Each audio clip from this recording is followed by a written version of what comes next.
Hello everyone, welcome back to my channel Mimi's world. তো আপনাদের সাথে আমি একটা ছোট্ট ব্লগ শেয়ার করব। এটা হচ্ছে উদয়পুর। আমরা এখন উদয়পুরেই আছি। তো উদয়পুরের পিচোলা লেকের সঙ্গেই একটা মন্দির আছে, রাম মন্দির, খুব সুন্দর। তো এই মন্দিরটা আমরা অনেকবার ইউটিউব চ্যানেলে দেখেছি। তো আজকে আমরা এখানটায় এসেছি, এখন বিকেল প্রায় 4টা হয়ে গেছে। তো এখন আমরা এসে পৌঁছেছি মন্দিরে, আর এত সুন্দর দৃশ্য। সেই লেকটার নাম হচ্ছে পিচোলা লেক।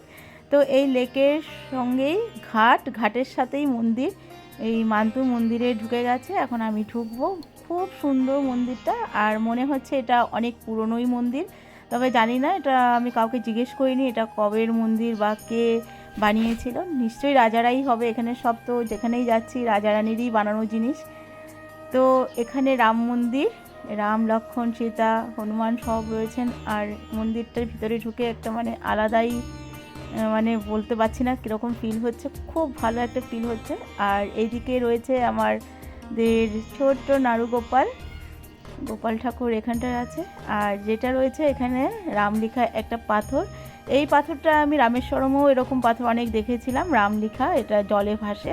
তো এই পাথরটাও রামেশ্বরম থেকে আনা হয়েছিল এই মন্দিরের বাৎসরিক উৎসবের সময়। তো আমি একটু ধরে নমস্কার করলাম, আর খুব ভালো লাগছে এখানে এসে। এটা উদয়পুরে।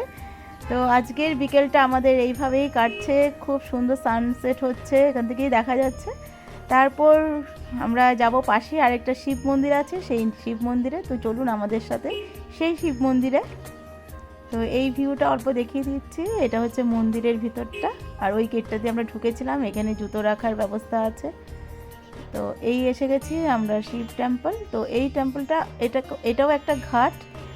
একটু 2-3 পা আগালেই এই মন্দিরটা পাওয়া যাবে। তো এখানটাও ভীষণ সুন্দর। তো এই মন্দিরটা আমি জানতাম না, তবে মান্তুই এটা সার্চ করে বার করেছে। তো আশা করে ভালোই লাগছে, অনেক পুরনো মন্দিরই হবে। আর মান্তু দিয়ে দিয়েছে এবার গোবরের পা, দেখেনি, উপর দিকে তাকিয়ে হাঁটতেছিল, গোবরের পা পড়ে গেছে। তো গোবর ভালো জিনিস আমাদের জন্য, কোনো ব্যাপার না। আর এদিকে মিমি আর ওর পাপা লেক দেখছে। আর এই হচ্ছে মন্দির, এটা হচ্ছে শিব মন্দির। তো শিব মন্দির, রাম মন্দির সব ঘোরা হয়ে গেছে, আর ঘুরে ভীষণ ভালো লাগলো। তো আপনাদের এই ভিডিওটা কেমন লাগলো অবশ্যই কমেন্ট করে জানাবেন। ভালো লাগলে অবশ্যই লাইক, শেয়ার, সাবস্ক্রাইব করবেন, তাহলে আপনারাও একবার আসবেন যারা আসেননি এখন পর্যন্ত। তো আজকের জন্য ভিডিওটা আমি এখানেই শেষ করছি। Tata, bye bye.